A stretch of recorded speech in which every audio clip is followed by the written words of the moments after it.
Gentlemen, let's broaden our minds.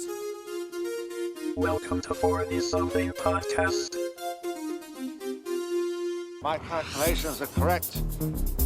When this baby hits 88 miles per hour, you're gonna see some serious shit. It's a little childish and stupid, but then so is high school. Greetings, Starfighter. Yippee-ki-yay, motherfucker. Be excellent to each other. I feel the need for speed. Ow! Get to the chopper! There's something very important I forgot to tell you. Don't cross the stream. All right, important safety tip. Thanks, Egan.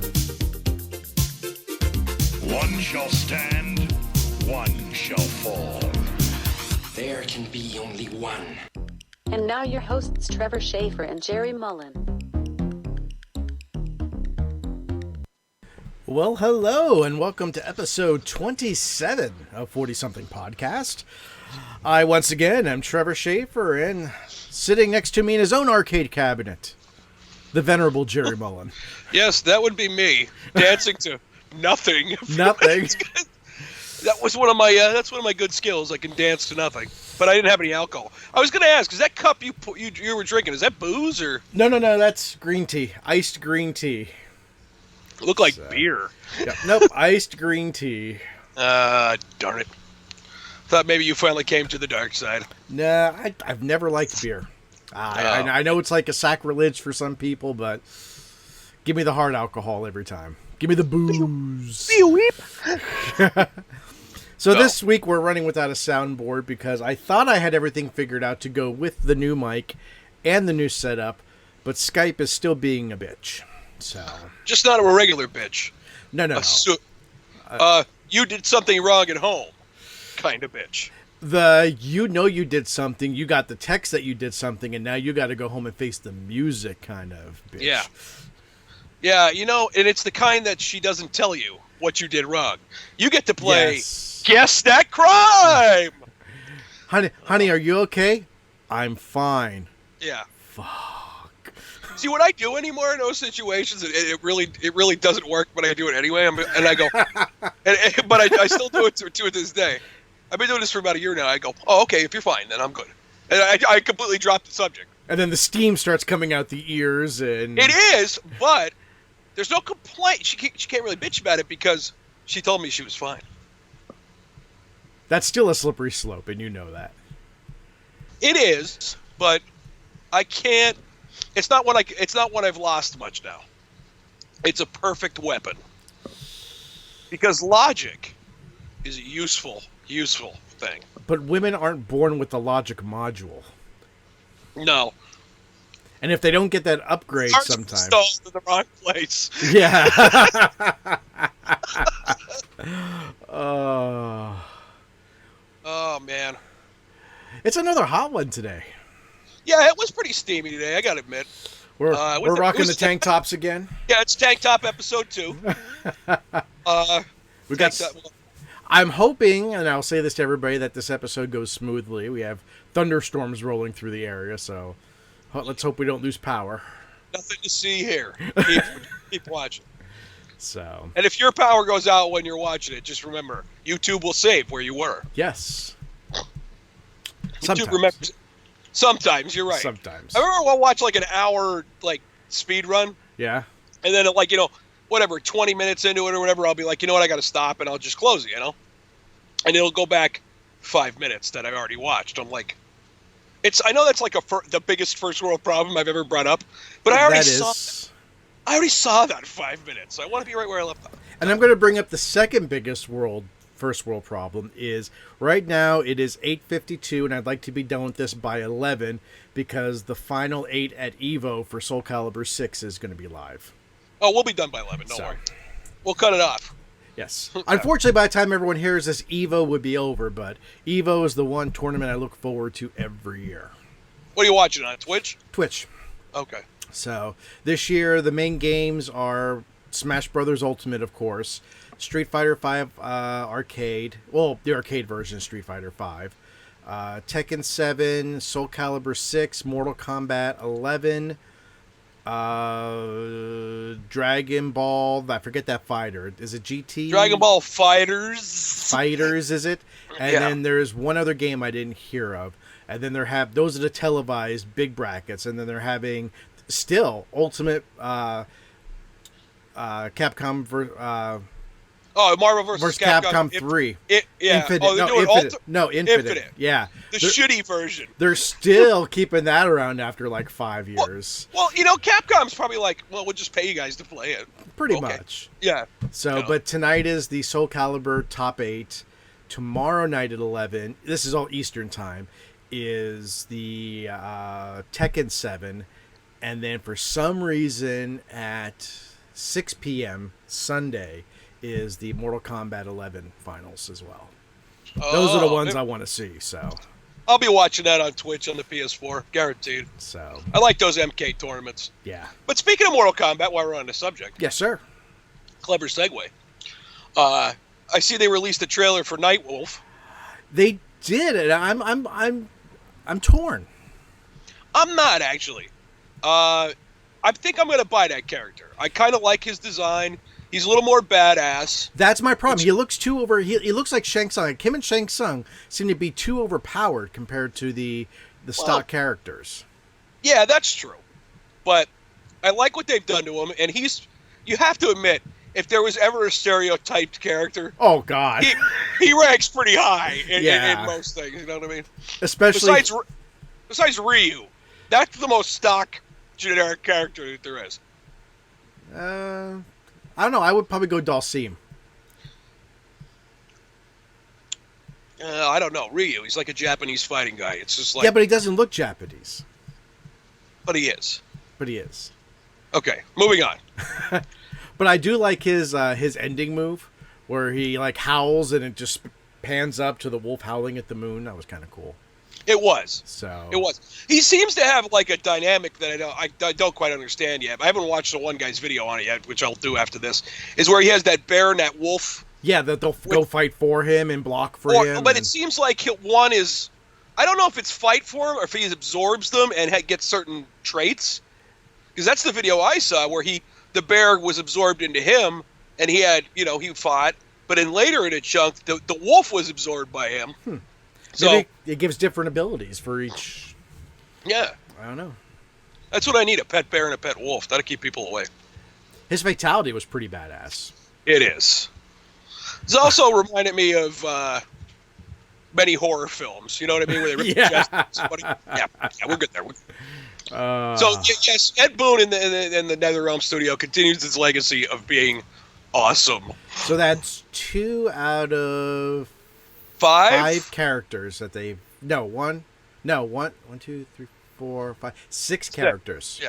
Yeah, 6 characters. So 2 out of 6 have been revealed. Yeah. So I have a really bad feeling that I'm not getting Ash from Ash vs. the Evil Dead. I'm upset. You think so? Just some part of me says no, but we'll find out. And I still have to admit, I haven't picked up Mortal Kombat 11 in over a month now. Probably a month and a half. I think 2 weeks ago was the last time I picked it up for like about 20 minutes. I just haven't had time between work and being over 40. Yeah. Honestly, when I've had time, I've been playing Bloodstained, which is... I'm at a spot now where it's that frustrating spot where I have 2 bosses, both I can't figure out how to beat, and to get to both of them, you have to go through 2 levels of hell. So by the time you get to the first boss, you have to use some of the potions you already got from the quick travel. So yeah, it's what isn't too tough though? Portrait of Ruin. You should probably beat that. Wow. 2 episodes in a row. Go me. You mean this game right here? Yeah, that game right here. Hang on, let me blow the dust. And there it will stay under the bust of Ron Perlman as Hellboy. The only Hellboy. Yes. We talked about it last week, though. We did. We'll sleek right over that. So, it's been a busy week in gaming. Especially if you're in gaming, or I should say were in gaming. Yeah. We're going to talk about poor GameStop? Let's talk about GameStop. GameStop, as we all know, is on life support. And unfortunately, No, that's not even going to work at this point. Unfortunately, if you want to liken it to a medical drama, GameStop is on life support, and they just let go half the medical team. And now the interns are taking over because they let go over 50 top-level managers. Yeah. But let me just say this. In terms of cuts in a major company, it came from the top down, not the bottom up. It did come from the top down. According to the article from Kotaku, they got rid of 50-plus district leaders, which is their version of district managers, 6 regional leaders, their version of regional.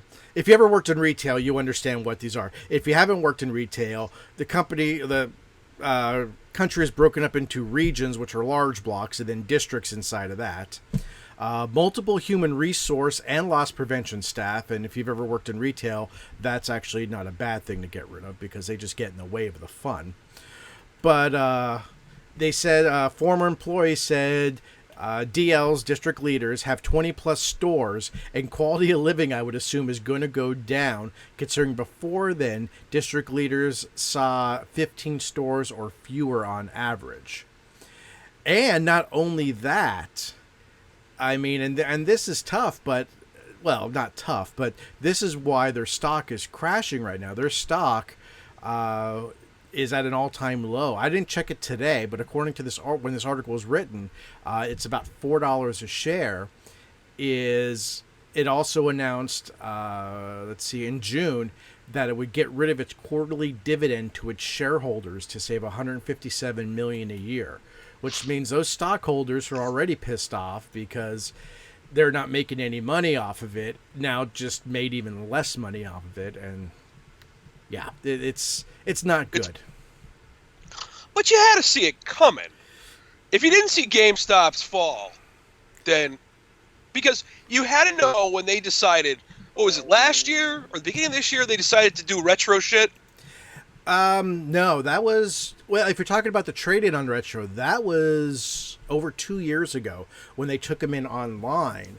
And the problem was they didn't train anybody, so they were taking in a lot of repros of a lot of high-end games and then reselling them. Like, they were taking tons of repos of Conker's Bad Fur Day, Flintstones. For the NES? For the NES. Yeah. And there was there wasn't a Little Samson. It wasn't that blatant, but it was another game that were low enough on the radar that people didn't know there were a lot of repros of. And they were just sending repros and they were getting the money. They were selling them to customers, and customers were getting them going, wait, this is a repro. I mean, they went as far as some of these GameStop employees who obviously weren't trained, weren't even testing the cards because people were saying they were getting games, plugging it in, and it'd be like Madden 99. That they would just do a simple PCB swap with a new sticker, or just take the sticker off and put a new sticker on, and they were just, they weren't even bothering in some cases, where some cases they actually were putting a repro PSB. But if you open it up, it's easy to go online and look at a legit PCB versus a repro PCB.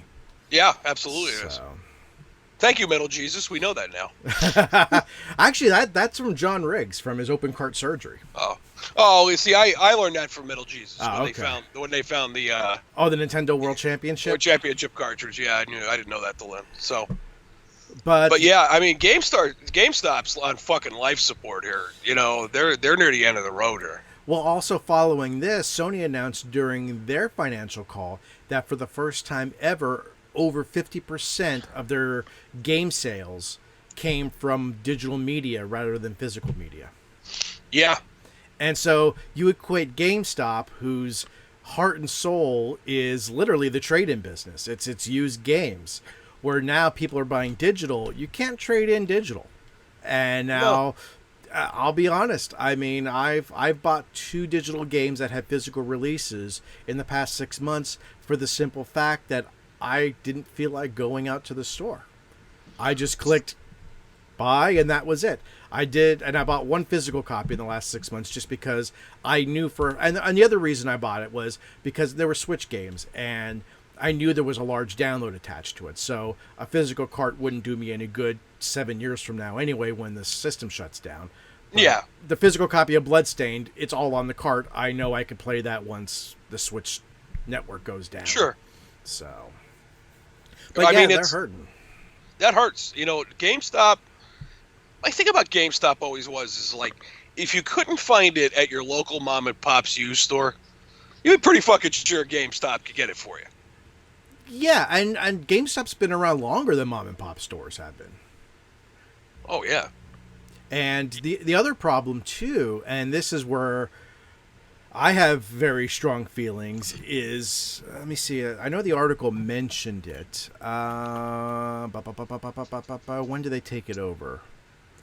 Are you talking about ThinkGeek? Yep, 2015, GameStop bought ThinkGeek for $140 million, and a month ago, they actually shut down the ThinkGeek website and completely incorporated all of ThinkGeek into the GameStop website. So if GameStop goes away and someone doesn't buy ThinkGeek, we lose ThinkGeek as well. Which that would be a loss to the internet. That would be. That's an institution right there that I've supported for decades and would be gone. Yeah. Remember those calendars they used to sell? Anyway. Yeah, I'd buy them any year. If they came back out, I'd be buying them calendars. You mean the demotivational ones? No. Remember they used to have the girls posing with the... Oh, yeah. Yeah. Okay. Yeah. The digital pinups. Yeah, the digital pinups. I would buy those calendars again. I don't even care. I'd buy an old one for a year that's already passed. eBay, buddy, I am 100% sure. Yeah, I'll have to look it up. I wonder why they stopped doing that. I mean, I have a good idea. Yeah. But, well, yeah, because people are wussies. So. Everyone's too sensitive nowadays. Wimps. But here's a bit of trivia that you may not know. GameStop, God knows how many years ago now, we're probably going back 15 years, bought Electronics Boutique, and back in the 90s, you and I used to be Electronics Boutique employees. I was an Electronics Boutique employee for a few months. I did a stint, as I refer to it as. You did your time. I did a nickel. I think it was 5 months. I did a nickel at Electronics Boutique back in the day. It wasn't a terrible job. You know, it was a retail job at a mall at the time. It was pretty cool. You know what I mean? We got to see all the newest stuff, play with a lot of new stuff before people even saw it. Yeah. You know, that was one of the cool parts of that job. I will agree. I worked there for almost 2 years, and the best part about it really was, and we were in a mall that wasn't too busy, where you worked in the mall that was kind of busy, that we had a TV hooked up for like showing videos and stuff like that, because we were a newer store than you were, and we also had a demo station. But when it would get slow, I'd go get a used PlayStation, and all the hookups for the TV were behind the desk. I'd hook up a PlayStation, and I'd start playing games when it was dead, because we didn't have many hours. We didn't do that much money, so a lot of times it was one-person shifts. So I'd be playing a game, and people come in, I'd pause the game and take care of them and go back, unpause the game, and got paid to play games for most of the summer. That's a good job. It is a good job. And that's a fantastic job. And it paid well. That was the nice thing, too. Yeah. Hey, as long as you're bringing home the bacon and you're having a good time, you can't ask too much more from a job, you know? You know, so let's see. While we're still on, well, let's be real. This whole episode's probably going to be gaming. But while we're talking about the used market, you had a subject about the used market that you wanted to bring up. Yeah, I was actually shocked. I went out... We took the kids swimming last Monday, and on the way home, I stopped by a used game store I go to a lot, and looking for Dreamcast games like I always do, and a lot of the games went down in price, and I mean not by like $3 or $4. I'm talking some of them were half price of what I paid for the same game back in the winter. So I was curious, so I went on my app I have on my phone for all the game values. And I was shocked to see how many of the Dreamcast titles have come down in price, which is a good thing for me being a collector. I'm not collecting to sell. I'm collecting to keep. And then it just so happened that on this week's CU podcast, Pat Contry and Ian were talking about the same exact thing, that the price of NES games are coming down. and the people who bought at the peak and are trying to sell now aren't getting what they want. And they had an interesting supposition that most of your mid-range games, which are your non-commons, will be down to about $5 to $7 in the next 3 years, and your common games will be back to $1 in about 3 years. See, that's great. I like that part of it. Why Yes. is it happening, though, is the question. I think it's to a point now, and they discussed it, and I was actually talking to the owner. It's the Game Station. Yeah. Is the place out in Old Forge. And I was talking to the owner, and he kind of said the same thing, that, everything hits a peak. And he's starting to see the peak because everyone has jumped on the bandwagon in the last 3 or 4 years. They're paying premium dollar. Well, now they either have everything they want, they've either completed collections, or now they're trying to unload and not getting what they paid for, which all three of those factors are bringing down the price. Sure. So it's also, and I would take a guess too that now an influx of supply, let's just say that, will bring down the price too. Absolutely. Because if there's 40 copies of the Contra for the NES, the store's going to try to sell them for $1 or $2 just to get them off their backs. Yes. And I think that's what it is. I think people have finally hit the, I collected this shit when I was a kid and now as I was a young adult, but now I have a kid and I have, a job and a wife and, maybe a second wife because apparently that happens. Anyway, it's the internet. It is. But now they're, maybe they're significant others or they are just trying to say, you know what, we don't need this in our life anymore. Now you got 150 games going to some local Joe. Yeah.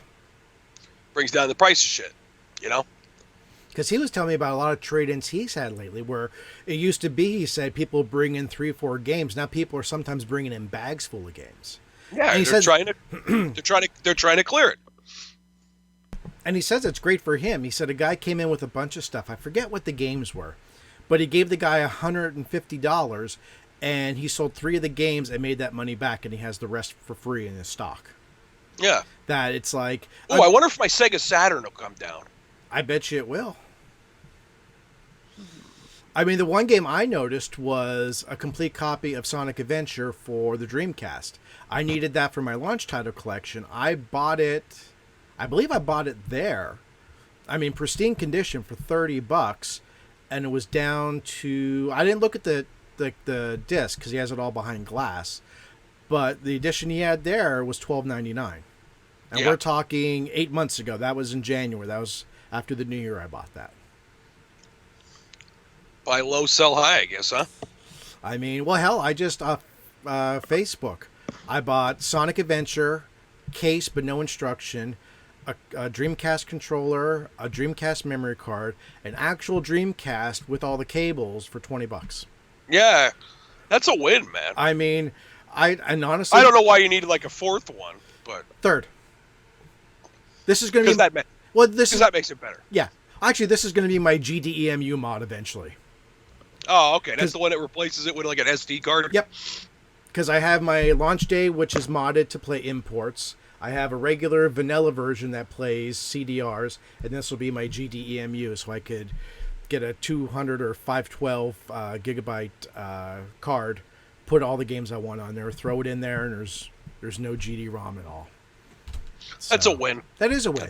It's a $110 mod that is going to be saved up for, but I didn't want to ruin either one of those Dreamcast Pro. And I took that Sonic and the memory card, along with a game I had, an extra game I had that I just had the disc of, and that other game, the TNN Hardcore, Motorsports Hardcore Heat, that had the slight fogginess, and I threw those up on eBay. So once they sell, that's going to more than pay for that Dreamcast and then go toward my GDMU. Yeah, I copy that. So, are you going to do that mod yourself? Oh yeah, it's a very easy mod to do. You don't have to worry. It's not like the HDMI where you're soldering onto each video line, and no, it's a pretty easy mod. And then the hardest thing you have to do is actually, they sell them on eBay, but you have to find, there's a bracket that hooks onto the underside of the chassis to keep the lid down, because without the GD-ROM in there, the lid won't stay down. So it's just an extra bracket. If you ever open up your Dreamcast, there's a spring in there, and it elongates that bracket a little bit, and that'll keep it closed. So because when you open it up, where your laser is and your spindle is where your SD card is, so you can actually take it out. You don't have to take the system apart to take it out. So a piece of tape would probably close that top. It would, but if you're gonna go for the mod, go for the mod. I'm not arguing. How about the fucking Retron 5 to play HD Game Boy games? I can't judge. See, me and you sound really good. We're muting every fucking couple minutes to cough. You're muted. Sorry. Said I did pick this up this week. My component cables for my PS2 died, so I got the Pound HDMI PS2 cable. Pound. That's the name of the company, Pound. I know. It just always makes me I laugh. got that over the Hyperkin because the Hyperkin review said that the colors were off, and this one didn't say the colors were off. The only thing I do not like about this is it needs an external USB power supply. But that's nothing. It's nothing, but it's an extra plug I got to deal with. And what I told you, I mean, it upscales everything to 720p. It forces it to 720p, which the games look amazing, but it does stretch them out automatically. So my TV down here in the office does it, thank God, is you can actually force a 4:3 ratio. You actually go in and you just resize it and then save that profile. So for the games I play, I just go into 4:3 mode and I'm good to go. But if your TV can't do that, then I would not recommend the Pound cable because there is no way. Yeah, I know my gaming TV doesn't do that. So I would buy the Hyperkin one probably. Yeah. In fact, I still have to test the GameCube one I bought. It finally arrived after like a month. I'm going to probably do that tomorrow when I get about 10 minutes. I'm going to fire it up and see what Metroid Prime looks like in HD. And the nice thing is once I get everything in HD, I'll be able... it's only 2 plugs. Oof.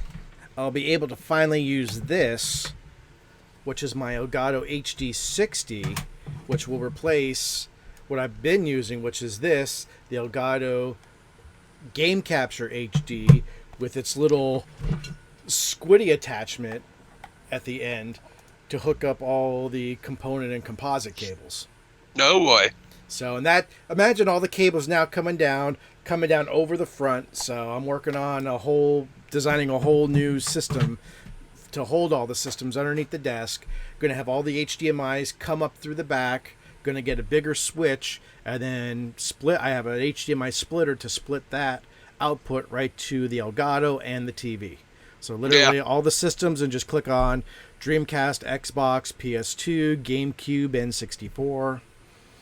Yeah, you know what? I thought when I kind of upgraded the wiring system of my TV, I bought an HDMI splitter, and I bought an HDMI upscaler for like the older stuff, But then I bought the Retron 5.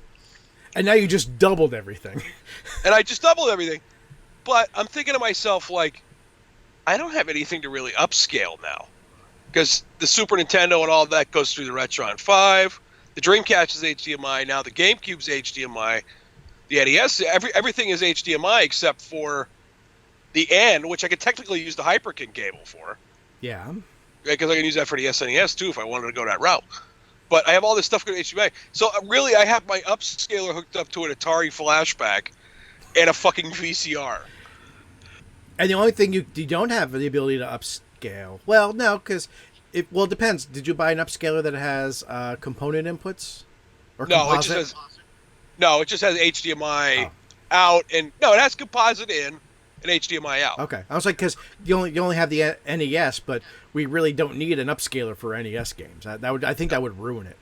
It's like they say with the N64, you don't want to upscale it too much. Yeah, because then you see all the bullshit they did to make it look as good as it did. Why do you think N64 games were so dark to begin with? Yeah. The Fog of War. That was always my favorite thing. Yes. That was a Turok Dinosaur Hunter. The Fog of War. Why don't you really call it what it is? Not loading that part yet. Zero draw distance. Yeah, zero draw fucking distance. They did some clever shit, though. You have to admit, looking back on it, they did a lot of clever shit, And where's our fucking Turok 1 and 2 fucking remakes? Let's get them on the fucking line, too. There's a lot of remakes we were promised that we're not getting, so. Yeah, I agree. When I was, I started playing the Xbox Castlevania about a week ago, actually. And I forget the name of it, even though... Oh, wait, it's sitting right here still. Curse of Darkness. Yeah. Which I actually did not know they made for PS2. They actually made a PS2 version where if you had Lament of Innocence on the same memory card, you get a bonus item when you start Curse of Darkness. Oh, I see. The early days of DLC beginning. Yes. How nice. How nice. How nice. Well, that's like Metal Gear Solid, and if you had saved some other Konami games on it, it would actually, one of the bosses would say, you know, like I had Symphony of the Night save on my memory card, because me, but... And he would say, "I see you play Symphony of the Night a lot." They actually had lines written in for that shit. Yeah, that's that was cool. pretty new. You know, and they changed it in the different versions. Like, if it was on the N6, I mean not the N64. Fuck, that's where we're going. But if it was on like the GameCube version, the remake years later, would scan the memory card and say, you know, I see you play whatever a lot, probably like fucking Smash Brothers or something, whatever. But that was pretty neat. I'll have to send you that link for that. That's pretty cool.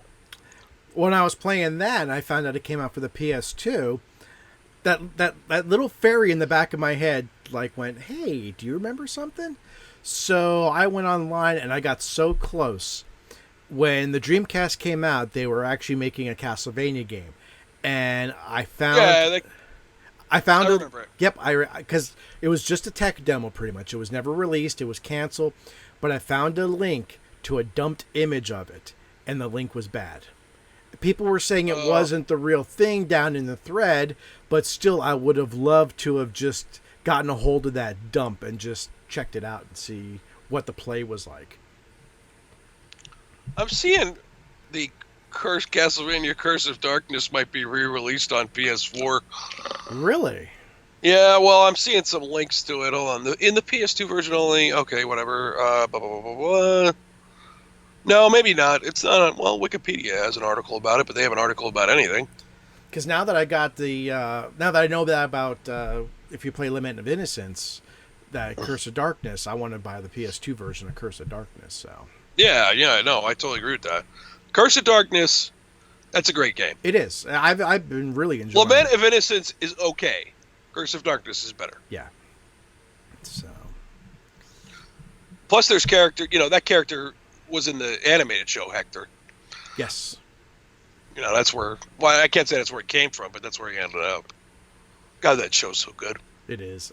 I don't know if we're getting a third season. Oh, we are. Are we? Oh, yeah. Speaking of shows, have you watched The Boys on Amazon? No, I have not. Okay. I would say I recommend it. What? Give me a premise. A premise is it's a realistic superhero show. The superheroes are real. There's a group called the Seven, which are controlled by a corporation called Vought. Pretty much they're all about their self-image, about their social media, but behind the curtain, it shows you what they're really like. How they're just foul-mouthed cheaters, adulterers. They will kill people for no reason. And there's one guy, his name is William Butcher, who's played by Carl Urban, Dredd. So he pretty much leads a ragtag group of people that are out to bring down they call them supers, any supers that are there.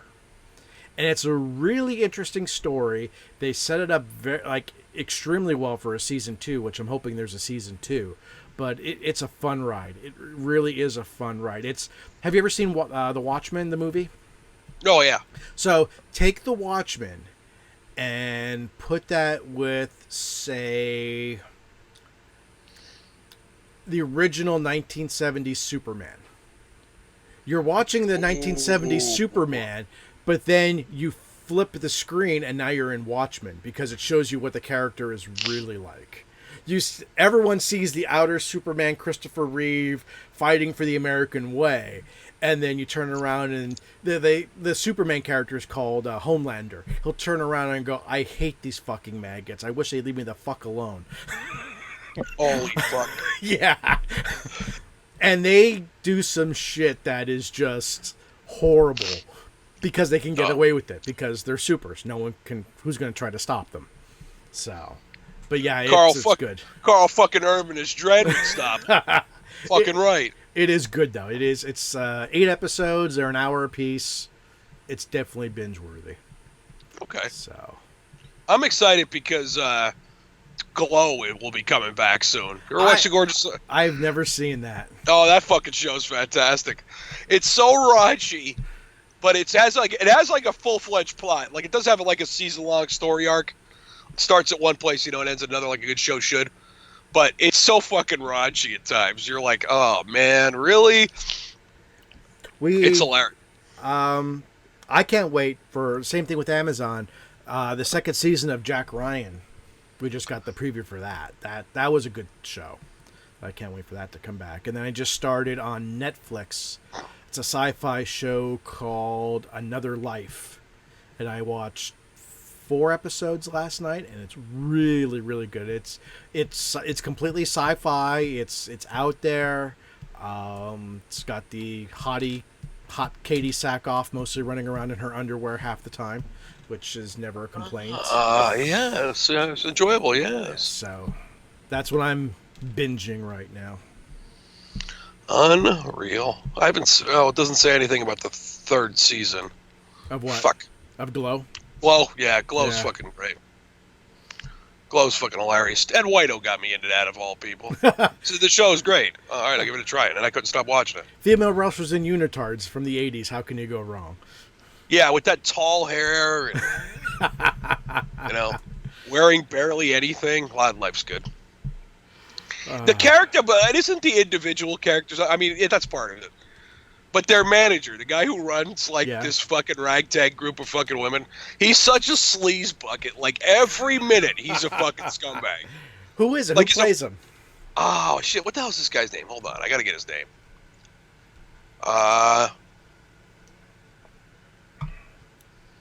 What the hell? Let's see. These are the wrestlers. Well, how about we get to list of... Oh, I don't care about that.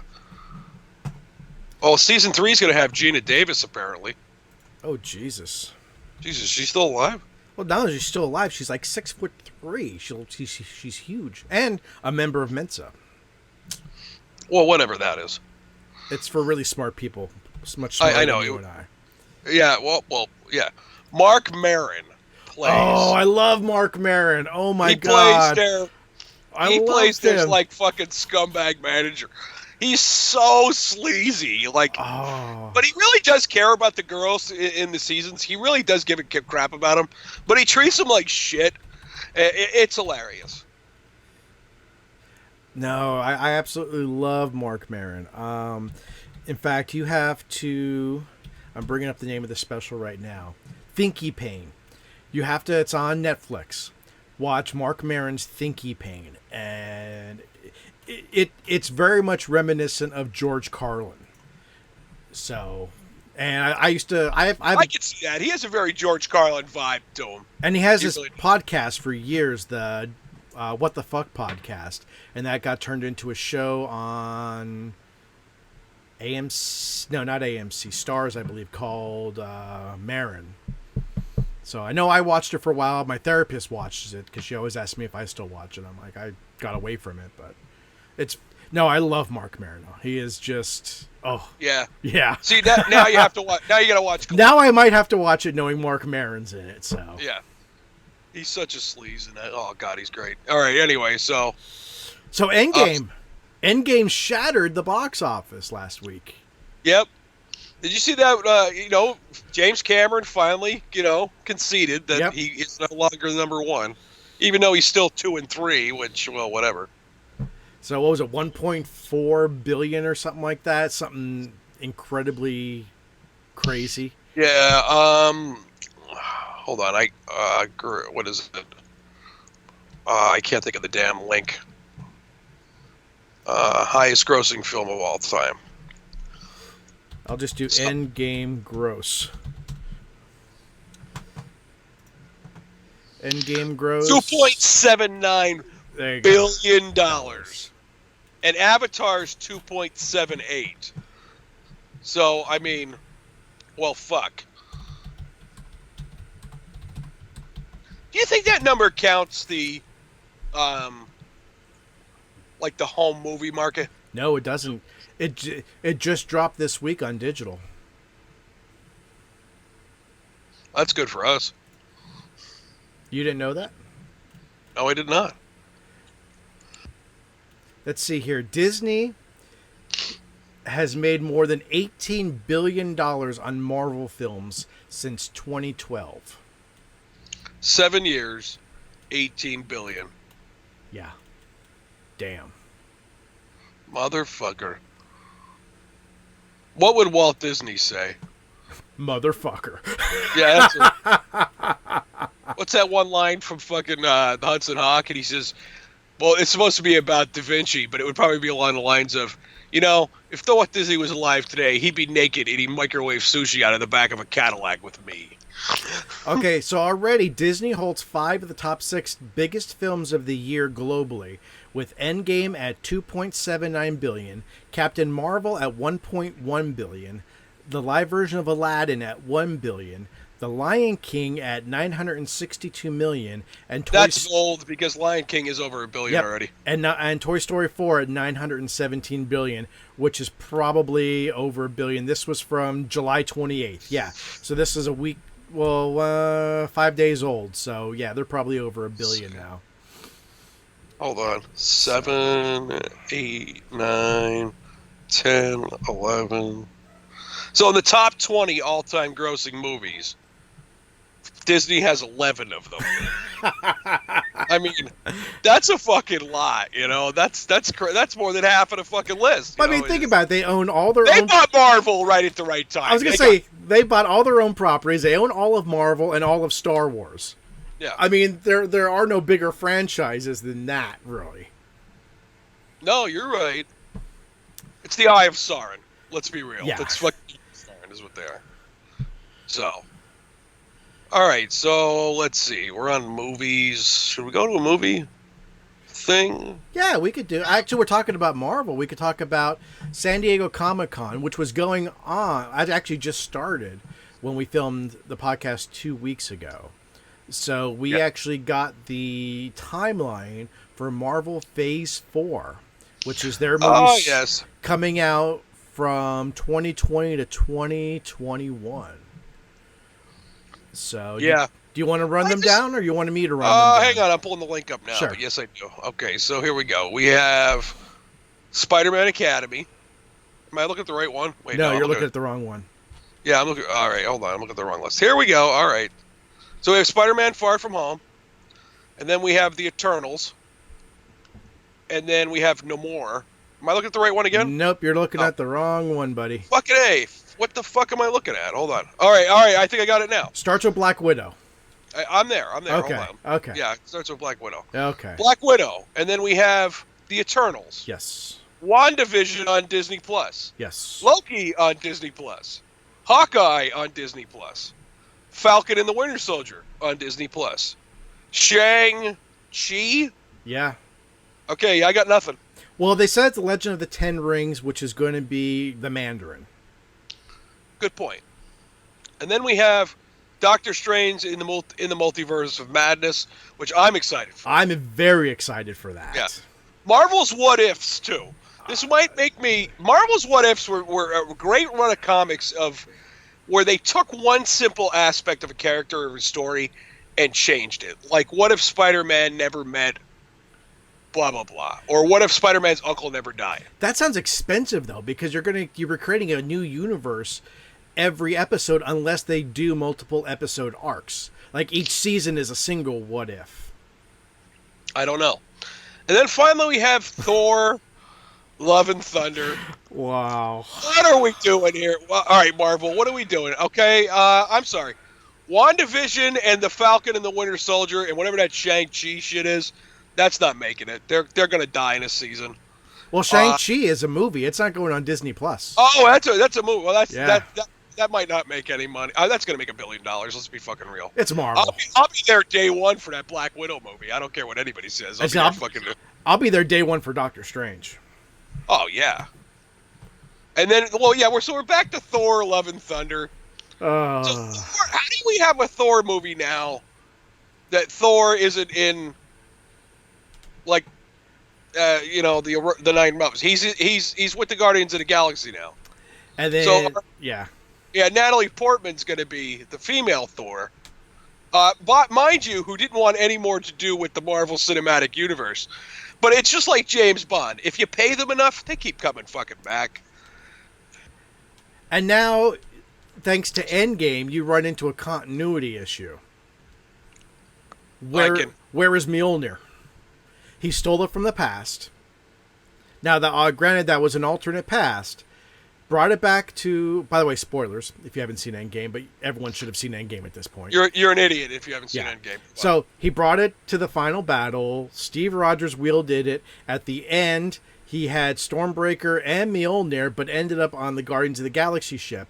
So, where there is no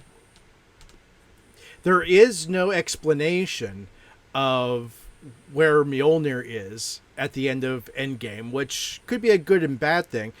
But, okay, she's going to be the new Thor. Is she going to be on New Ragnarok on Earth and find Mjolnir spontaneously? Or is she... there's just so many questions that part of me just can't get over the name Love and Thor. Or Love and Thunder. It's like... Yeah, the name's hard to get past. Don't get me wrong. Have you ever seen a picture of, like, Lady Thor? I don't know if I have, actually. I'll look it up right now. Look up female Thor. I think that's the term you should. I bet I'm going to get some good cosplay. I'm going to get some good... In fact, I'm just typing female Thor cosplay. I think I would enjoy that even more. It's not as good as I thought it would be. Oh, no, it is. No, it's gotten much better as you scroll down a little. Thank you, Internet. Okay, so she's got this weird Valkyrie mask. Yeah, well, Asgardian females are, usually Valkyries, I guess. Oh, someone did a mock-up already, a fan art with Thor, Valkyrie, and I don't know, do we call her Jane now, or do we call her New Thor? Yes. I don't know. Question mark? Lady Thor cosplay. You know what? This is like a hole I can't fall into right now. It gets much better as you scroll down. Oh, yeah. And for those watching the show right now, I know, I say it gets really good once you get near the bottom. For those who are watching the show right now, please be reminded the fact that we are over 40 men who've been married a long time. Yes. And not that I'm going to say anything else. Okay, I think I found my favorite image already, but well, that's another conversation. Okay, that's for the after show that the fucking people don't get there. Let's keep that tab open and get back to the show. Yeah. Wow. Yeah. And if we ever found a way to put the show in the fucking toilet, it's Google. It just goes quick. So, So I'm gonna ask this question. I kind of thought this idea up as I was sitting on my couch the other day.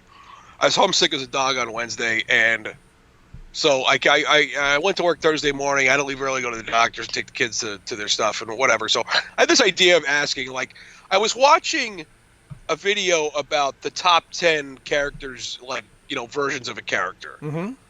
And it was about Dracula. So that's kind of where I'm gonna start this, and maybe once a week or maybe once a month or whatever.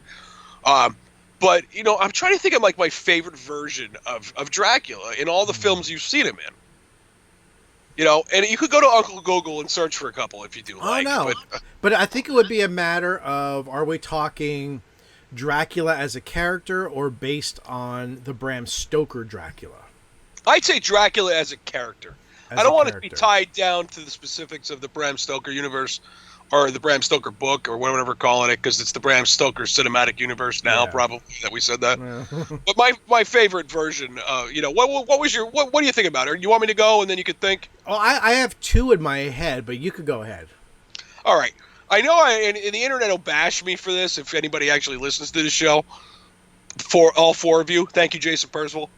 But I think that the Dracula from Van Helsing is one of the smartest adaptations of Dracula that there ever was. Okay. He's played by I can't remember his name, and I remembered it, but today I remembered it, and I wanted to I kept reading his name today to try to remember it, and now, of course, it's fucking gone. I am searching for it. Hang on, I got it right here. Richard Roxburgh plays the Count Vladimir, whatever it is, Dracula, the ruler of Transylvania in the film. His version of Dracula is fucking hilariously great, and it's a really darker yet comedic version of the character. Mm-hmm. Because it goes into like some of the Van Helsing thing where in the movie Van Helsing, just let me say that Van Helsing is actually the fallen angel Gabriel, but whatever. That depends on what you believe and how many Bibles you've burned. But yeah, that was all right. Yeah, I feel bad about that one. But I think that's one of the best versions of Dracula, even though it's completely ridiculous and it's not like the Christopher Lee version or the OG Dracula. What the hell's his name? Shit, I can't remember his name. Bela Lugosi. They were Bela Lugosi from the Hammer era of films, and I would have never got into that without James Rolfe. By the way, I must give him credit for that Really? because watching some of the Hammer stuff over the year because he's such a big fan of it, so I kind of watched it a little bit. They're really good. They are. I went through a whole horror phase in high school, well, like middle school. So, you don't say living in a cemetery. Yeah, Well. Yeah. All right. Anyway. Plus, watching Van Helsing isn't terrible with Richard Roxburgh in any way because Kate Beckinsale's in it and she wears like tight clothes. But that's for the after show as well. But yeah, I have to say that's my personally favorite version of Dracula that was on film. And it doesn't have to be film. I would say that it has been. Go ahead. No, I was going to agree with on film. My top 3 for different reasons. If you're going Bram Stoker would be Gary Oldman. Oh God, yeah. Though the way he did, because he went from young Dracula to old Dracula to back and forth, and the way he manipulated Harker and everything else like that. The Dracula that I grew up with was the Dracula from Monster Squad.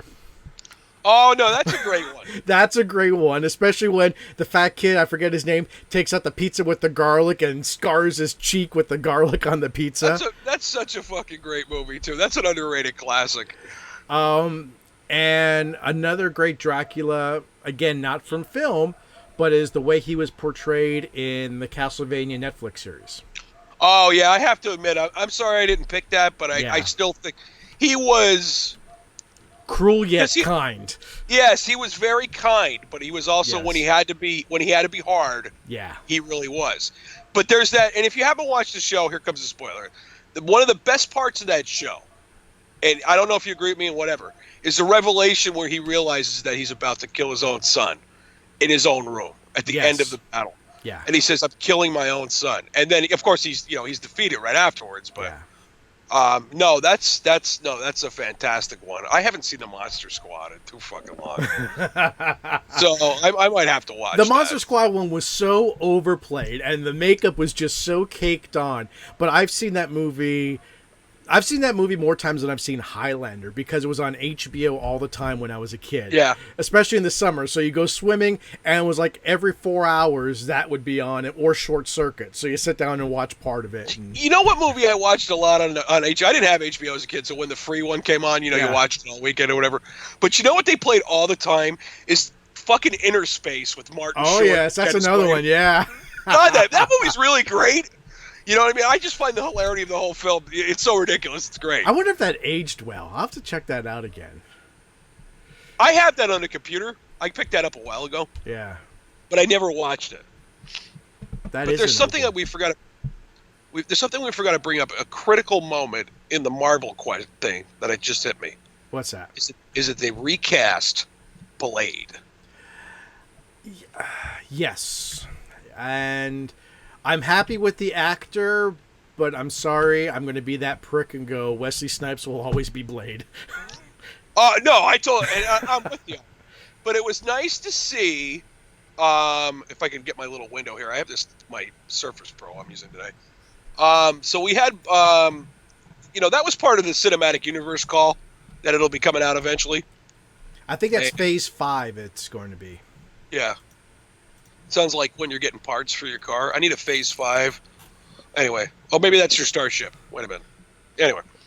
But the guy playing him, you cannot beat Wesley Snipes, because Wesley Snipes really, he brought the Marvel comics. He really started the cinematic universe. I don't care what anybody says. That motherfucker did it. Well, yes, and well, here's the thing that I love and about Blade is not only was the first one a good movie, the second one was even better. Thank you, Guillermo del Toro, and the third one was abysmal. No one should watch it. But the simple fact is, when Deadpool came out, and everyone was like, "That's the first successful," and all the memes of Blade going, "Who the fuck am I?" Or what about me? Blade had I'd have to say that it had a horror charm to it. Yeah. That still stands up, because after they announced that, Katie wanted to watch a movie the other day, and it was literally hours after I read the article. It was on a Saturday afternoon.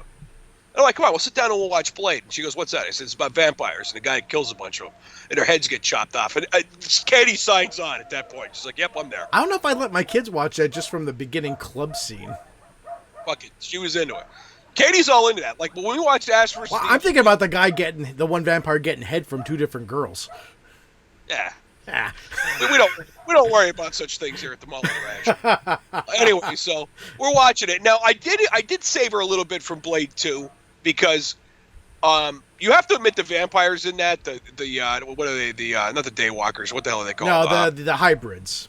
The hybrids that were in the second one. They were more like fucking aliens than they were vampires. But and then I don't know why you don't like the third one. I find the third one entertaining. It just it mixes too much in, and it doesn't make much sense, and there's a none bug of them in make there. fucking sense. It's about creatures that don't exist. But, okay, again, spoiler alerts, but Blade was in the 90s. They bring back Whistler's daughter, who was killed. No, and they explain that. I know, but you can't just. You can easily explain. You can explain you can do anything you want with a pencil. You know that. Yeah, it's true. I have seen all the prequels. Yeah. See? And all I have to say about the prequels before we continue on this rant about Blaze is midi-chlorians. Anakin, Darth Vader / Anakin, boy bitch. Yeah. I mean, so is Kylo Ren, but nobody notices that. He's not as whiny. No, he's just a bitch. He is. Anyway, so we talk about, we're still in the original Blade trilogy, yes, which I personally think was, the way ahead of its time. And you know what I mean? Who cares which one you like and you don't like? Like, first off, let's go back to Blade's daughter. You want to take that argument? How about they just rewrote Chris Christopherson into the second film? He died in the first one, completely died. Okay, you got a point there. Yeah, you see? I'll give you that. Okay. Yeah. So. Yeah. But I gotta admit, I always enjoyed them. Ryan Reynolds was a little over the fucking top in the third one. A little. Wesley Snipes was even worse. But you have to admit, the final battle between him and Dracula. No, Dracula was the worst part about that whole thing. No, I'm not saying that he is the worst part of it, because Ryan Reynolds' acting was very bad as well. And the fact that Triple H was in it, I'm not sure where we were going there. We needed a big guy, so we picked a prominent wrestler who, remember, like a year or two later, would become Sabretooth. Oh, that's not true. Bullshit. Yeah. In the first X-Men movie. That wasn't him. No. We're going to Uncle Google for that. Bullshit. I'm going to go to X-Men film. Go to IMDb. No. We're going to go. I'm going to Wikipedia first to see who. Here we go. Scott Summers, Raven Darkholm, Victor Creed Sabretooth, played by Tyler Mane, who is not Triple H. I thought I was played by Triple H. No. But let's go to now that we're talking about wrestling. No, I'm kidding, because we're not going much. Please, no. No, we're not going much farther than that. But I want to see what you're talking about, because I know he's played other things. You might be thinking of Kevin Nash, because he's done a lot of big dumb guys in films. Holy shit! This article on fucking Triple H is enormous. This is a little too fucking much. No, I don't see him on anything else. So I thought that was Triple H. Okay, that's my bad. I'll take it That's back. all right. It's cool. It's cool. Yeah, no, I'll take that back. You know, I love when you look at somebody's, the roles that they've been in, and he was in Scooby Doo and the WWE and Curse of the Speed Demon, and he plays Triple H. What? Well, my basic thing is whenever I'm watching a show, if someone even looks a little familiar, I automatically on my phone, I'm on IMDb, like, where do I know them from? Or if I like an actor, okay, what else have they done? And this is what I get when we're watching. If I watch a movie with Kelly, hey, isn't that the guy from that show that we watched at one time, like 4 years ago? And she's going, his name is. I always say to her, I said, Kelly, you don't know his name. I don't know his name. You know what I mean? So now I'm going on IMDb or whatever, or Wikipedia, because I use that a lot. But and it'd be like, it's whoever, And she's like, yeah, I know him. He's from. And my wife will just continue to argue the fact of a character's name she couldn't remember. And this is why I drink. No, I'm just. No, you're not. So I'm like kind of drunk. So we're happy to see Blade get another film. Yes. Hopefully it's. Let me just say this. I hope it's as dark / somewhat campy as the original couple films were, because I think they're great. Well, the actor they got, and I'm going to murder his first name, but I believe it's Mahershala Ali. If you've ever... Well, no, you've watched House of Cards. Of course. He was Kevin Spacey's chief of staff. He was, yeah. Oh, yeah. I mean, he could play a dark character. That all they need to do, because he was just in Alita Battle Angel, all they need to do is bulk him up like they did Hugh Jackman, and this guy will be a perfect Blade, I think. Yeah. Here we go. There's nothing in Wikipedia for that, so we're going to IMDb. I actually found it if you just search Marvel Phase 5, because Phase 5 is Black Panther 2, Guardians of the Galaxy Volume 3, Captain Marvel 2, The Fantastic Four, and Blade. Confirmed. Well, supposedly, according to Inverse. That sounds like a credible source. Yeah, but that's the first thing I came up with when I typed in Marvel Phase 5 Blade. That's the first article that came up. So. Oh yeah, I'm looking at this guy's name now. Yeah, you didn't do bad. No. I think you did pretty well with it. Because he's not. I'm glad he's not dressed like. I'm glad Blade isn't dressed like he is in the comics in his original version, where he has like a green fucking jacket on and blue pants. It's a little corny. It's pretty bad. The thing I like about what Marvel does, and they've broken out once or twice, is when they start a new, quote unquote, what they're hoping to be a franchise, is they get a lot of unknown characters who aren't already stereotyped as another character. Oh yeah. That they start them fresh as this is the character, and then move on from there. Now, if you really want people to get a fucking Blade boner, because that's a term now. I just made that up. No, you didn't. Yeah, I totally did. Yeah, they rolled off your tongue too much. I know you've used that before. Well. Oh yeah. All right. Anyway, is that have Wesley Snipes play some sort of character in the film? He needs some money. Well, he has that Expendables money. He's kind of sitting on that right now. Well, hey, it wasn't a bad one. It wasn't really good either. Anyway, but have him in the movie, because Snipes said he's perfectly okay with this. He's like, they picked a great actor, and he's happy to see the character get some public eye again. Because really, he's like one of the coolest anti-heroes fucking ever. Besides Caleb from the Blood Games, he's like the coolest anti-hero ever. So I think Blade getting, some time. So hopefully they say, hey, Wesley, do you want to do a bit part? Or, just don't make him like a background character like fucking Lou Ferrigno and shit like you did with the Hulk movies. Don't do that. But or make him the bad guy. That would be fucking awesome. That would be really great. Is that going to happen? No. But I hope they don't go back and like rehash one of the first 3 Blade films, especially the third one. Please don't touch that. or the second one. I come to think of it, just please write a new story.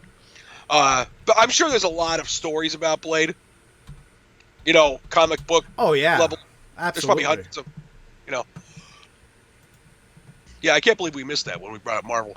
So, and we move on because I have to close this page with the female Thor cosplay. Well, here, since we're talking about superheroes and stuff in general,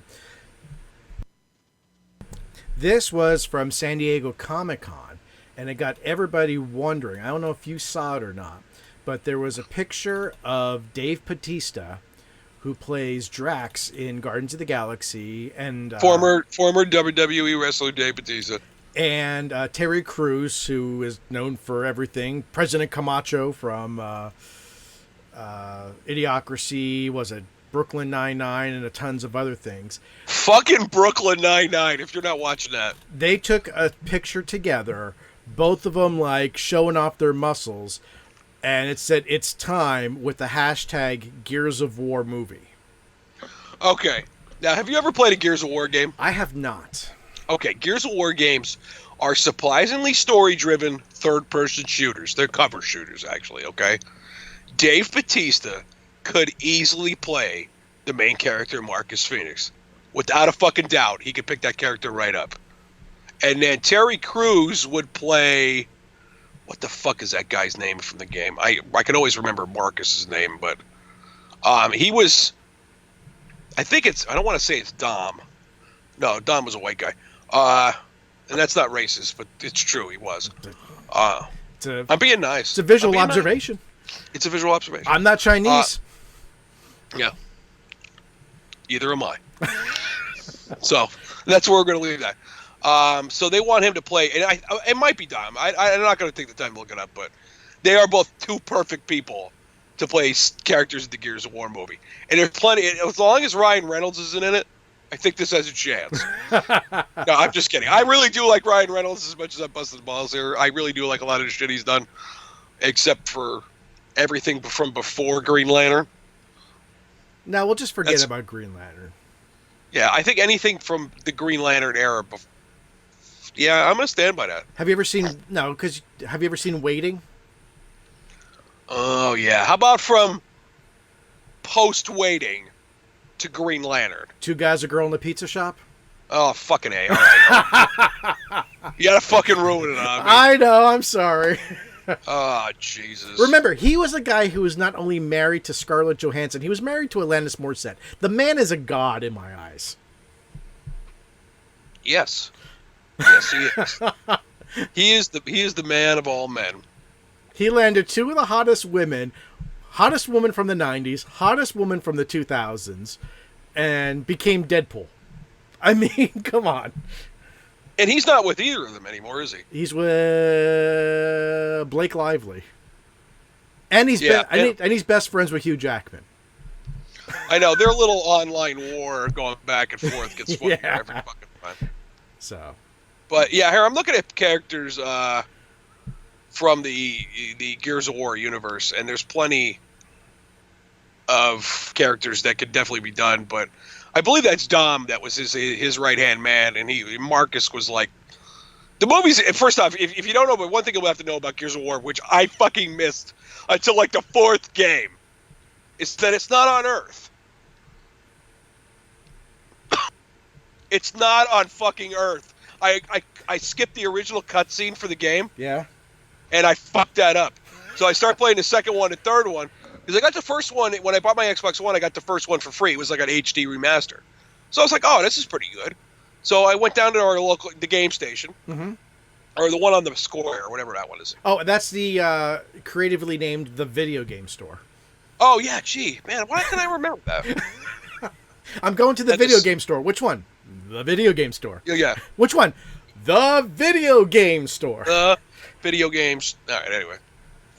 So I went down there, and I picked up Gears 2 and 3, which they were like Steelbook editions, which was really nice, for like $6. But they were on the Xbox 360, but they would play on the Xbox One, which was really great. Yeah. So I get through them just in time for Gears 4 to come out. So I'm like, all right, I bang that game out. And there are games that it's like they're an addiction. As soon as I start playing it, and it's not that a third-person shooter hasn't changed a lot. Mm-hmm. Duck and cover, shoot, reload, duck and cover, shoot, reload. All right, it's been you that way love for your years. duck and covers with that and Uncharted. I do. I do like it, but you don't duck and cover a lot in Doom. No, you spray and pray in Doom. You do. Which every time I see another trailer for Doom, by the way, it just keeps getting better. Doom Eternal, or whatever we're calling it. Yep, nope, it's Eternal. I know. We're going to wait eternally for it, I swear to God. Anyway, all right. October. Oh, it is October. 2 months. Oh, man, we're like 2 months away from fucking taking a week off. What do you think? What do you think my son is getting for his birthday? No. So you mean that's another game on the Switch that you're never going to play? No, actually, I think he wants it on the PC. Okay. And I'm cool with Jack. That. I'm cool yeah, with go that. Jack. So. Yeah, I want to talk offline about this subject later. But, okay. All right. Anyway. Yeah, but Gears are great games. Very great story-driven games. Like I said, third-person shooters come a dime a dozen these days. Everybody's doing them. But when you get, like, Metal Gear Solid was like the third-person shooter of its time. But anyway, long story short, if they're making a 5, Gears 5 is coming out soon. And we're going to get a movie with fucking Dave Bautista and Terry Crews. You better sign up for fucking Xbox winning next Christmas. Excuse me. And I'd like everybody to know as they're watching this, no, there's not an earthquake or anything here. I have this cough that refuses to give up, so I'm muting and coughing. Please don't. Please. So it's not shaking. I'm not doing that on purpose. So. All right, and then I think we skipped over the Switch Lite story. We had better conversation. You could pre-order it now for $200. Yeah, get one now. End of story. And while you're at it, buy us one or two. I could use the Switch to play in the car.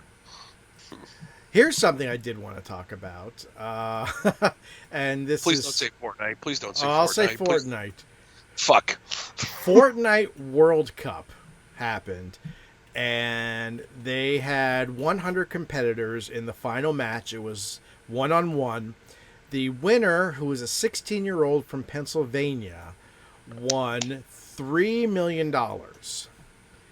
The second and third place, I believe, won $100,000. But here's the thing. Epic pumped so much money into this, everybody in the top 100 walked away with at least $50K. Well, that's not a terrible thing. No, it's not. No. But this is coming of, like we just kind of discussed, my son's birthday's coming up.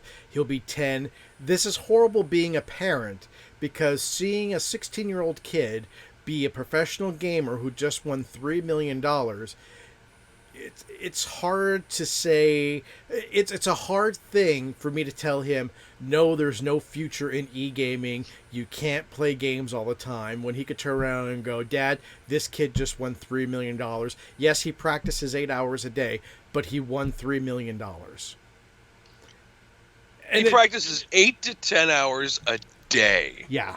He's homeschooled, obviously, but it's like... Well, no, I'm sure his social skills are less than fucking Admiral, too. Right?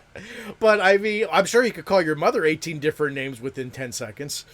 Oh, yeah. Sucking mother... But it makes it hard as a parent, where you're trying to say, no, you can't make a living off of YouTube, and then you see PewDiePie making, $50 million a year off that. No, you can't make money as a professional gamer without joining a team. No, this kid just won $3 million on his own, and it's like solo, and it's like it's getting harder to tell the kid, you need a real job, you need a real occupation for parents of our generation with kids of this age.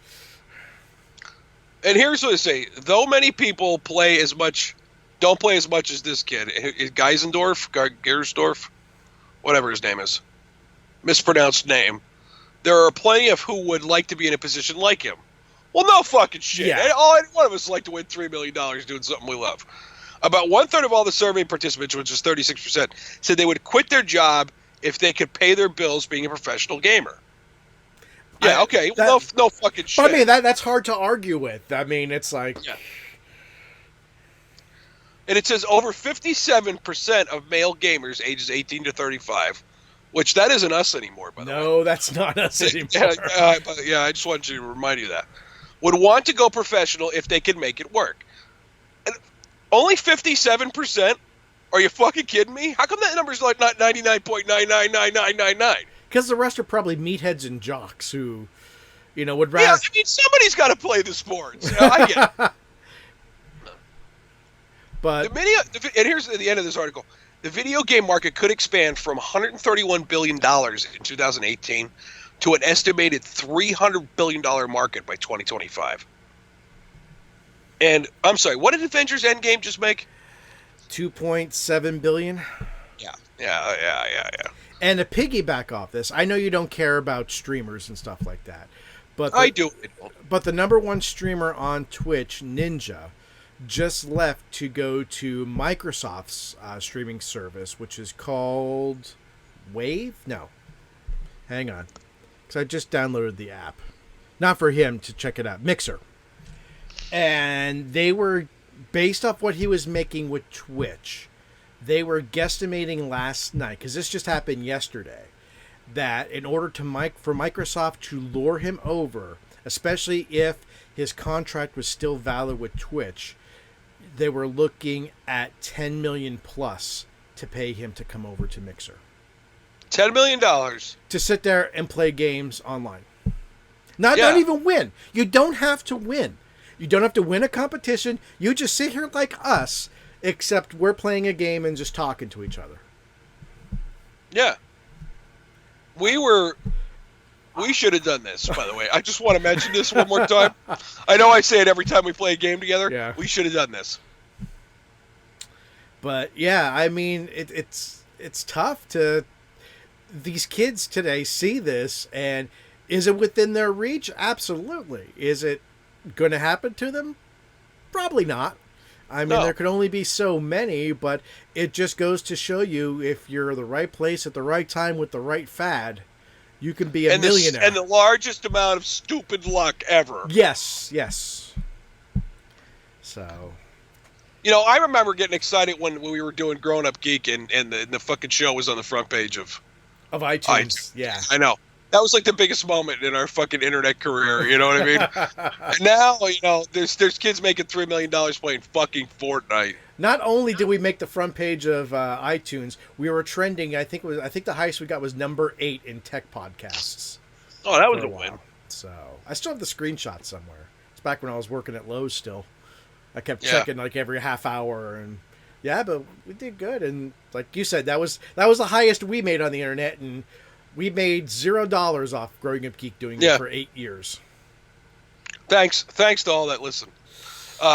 In fact, it cost money every year for me to renew the domain every year. How about at the end of this article, this gets even more disgusting about like that.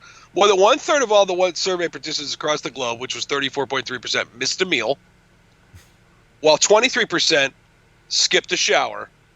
How many times have you? I skipped. I've done both.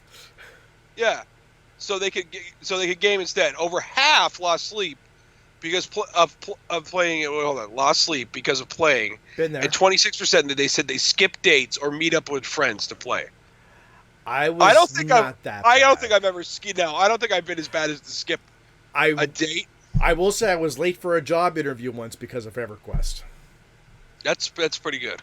Yeah, but thankfully the interviewer was running behind herself, so she didn't realize I was 10 minutes late to the interview. Yeah, no, I can totally agree with that. This is crazy. This article about play video games in the last 3 months. This is like, there's some really statistical facts here about this. And the only problem with it is that they're not in any age range for us anymore. Our Twitch reflex is gone. Yeah. Yeah. I mean, I watch these people play, Fortnite and what the hell is the other one? Apex Legends, G-Pub? Oh, PUBG. That's like PUBG. I watch them play these games, and just they're running, and then all of a sudden they stop, they strafe, zoom in, see like a little dot, shoot it, take a kill, and they keep running. It's like, my reflexes aren't there anymore. I can't do that. I felt really good when I got some trophies in Doom 2016. I felt pretty good about that, you know? That's a Twitch. I mean, that's, in some respects, it's a Twitch shooter, too. You have to be able to fucking... Yeah. To move in that, so... Wow, Trev, we had a lot of stuff to talk about this week. We did, and I think we actually just about covered everything important, so that's I totally agree with you on that, so... Are we doing any kind of thing of the week? Yeah, we'll do. I got a pick of the week, so I was prepared for that. It's even a YouTube channel. Well, what the fuck are you talking about there? One of them there YouTube channels? Yeah, because I know you've been pissed at me because I've been picking movies or TV shows, and we originally said YouTube channel, so I got a YouTube channel. Well, go ahead and do yours for a few minutes while I see if this is not the same one I picked last week. Okay. So mine's above my paid grade. It's a channel I came upon through video after video.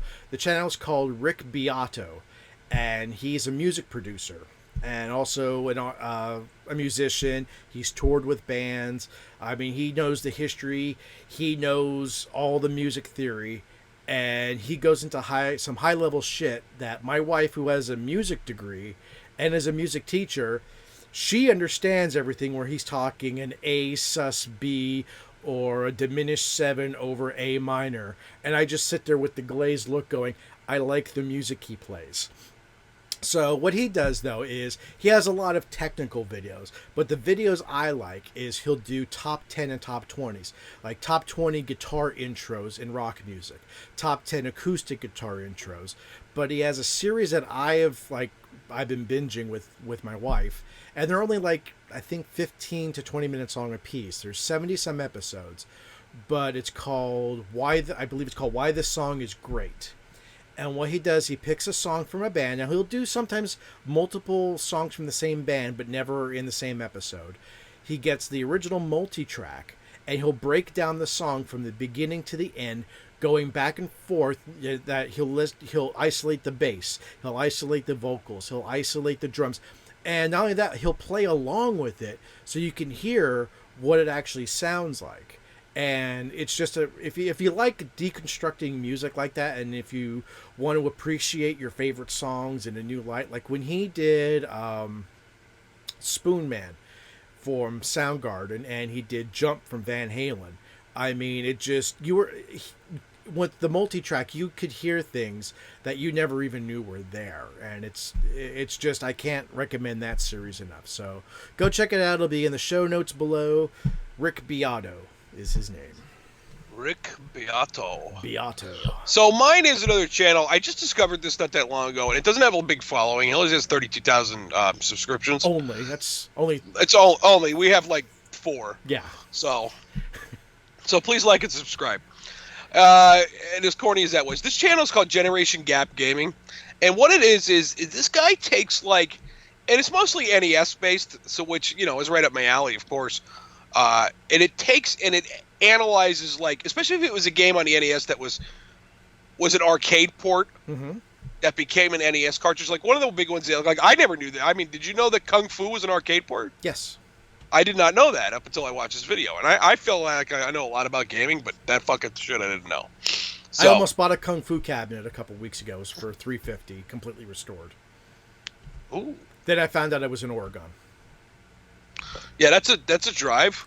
Little bit. Yeah. Piquento. So this channel, it's really good. The videos are about 7 to 11 minutes long, in that range. So that's eating a meal, relaxing for 10 minutes. It's a nice. That's lunch. That's lunch. Yeah, exactly. Yeah. So, but he also does some modern stuff. He did stuff on the Oculus but the channel's really worth watching especially there's a lot about the original black box games. Okay, yeah. There's a lot of videos on that. They do a lot on the LJN games, which they deserve the beating they get, and he has a show on there called Final Boss Friday, which looks like he hasn't done in a while. I just kind of started picking up this channel myself, so but it's how to beat Mike Tyson. Oh, okay. How to beat Robotnik from Sonic the Hedgehog. How to beat Ganon from Zelda, and so on and so forth. That show is really good, actually. But Secrets Revealed. Excuse me. I didn't mute it. Damn it. You got part of it.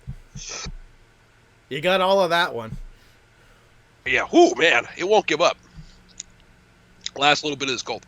But Secrets Revealed is the main show on the channel.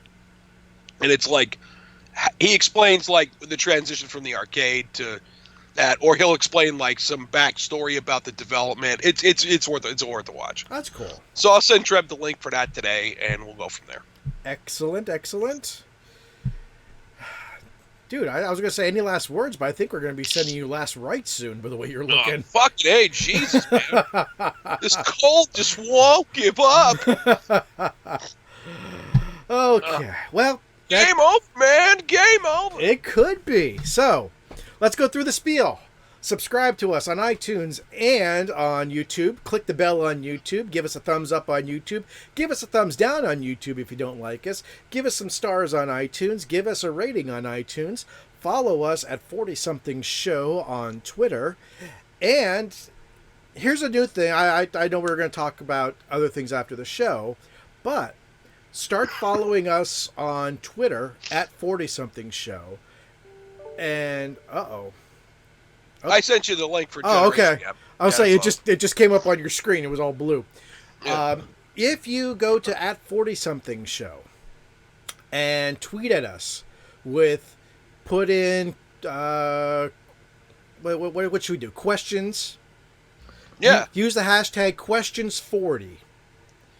And if we get any questions from you guys, we'll answer them in 2 weeks. You open up a can of worms here. I did, but you know what? I'm willing to accept my beatings. So no, I'm kidding. So follow us. It'll be a lot of fun. 40-something.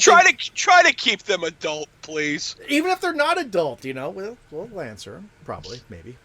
But 40-something show at Twitter at 40-something show. So just give us the hashtag questions40. Copy that. And we'll compile any and all questions that we get over the next 2 weeks, and we will answer them in 2 weeks. Copy that. Please like and subscribe. Always. And ring the fucking bell! Yeah, what the fuck's wrong with you? Don't you want to see us as soon as we release it? Wait, we got to sound like everybody. Smash that subscribe button. Smash that thumbs up. Smash that bell. Oh. I forgot one major thing at the end I wanted to bring up. What's that? Did everybody hear about, and this is a dark tone at the end of the show, and I feel real bad now. Okay. But did you hear what happened to the King of Random? Yes. That is a really sad moment. The Grant Thompson's King of Random passed away this week. Paragliding accident. The guy did so much for YouTube science, it's unfucking believable. You wouldn't have any of these shows without fucking Grant in the front, you know? But, yeah. If you ever get a chance, please visit his page, thekingrandom.com or whatever the fuck it is. The show is great. Although he hasn't been on it in quite a long time. And he won't be on it for quite a while longer. So yeah, I'd have to say we're not going to probably see any more episodes of Grant. But it is a really sad moment when I saw that yesterday or the day before. I was like, damn.